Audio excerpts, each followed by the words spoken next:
तो लंका गणपति हे प्रभु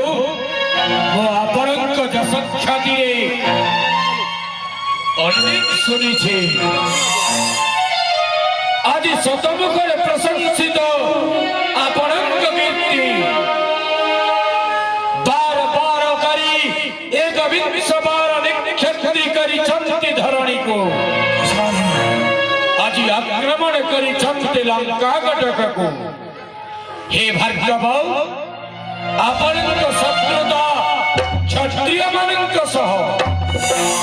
मो तो क्षत्रिय नुहे मो विप्र श्रेष्ठ ब्रह्मकुल प्रभव महर्षि विश्रवासुत दशग्रीव आपण ब्राह्मण क्षत्रिय माने आपणक शत्रु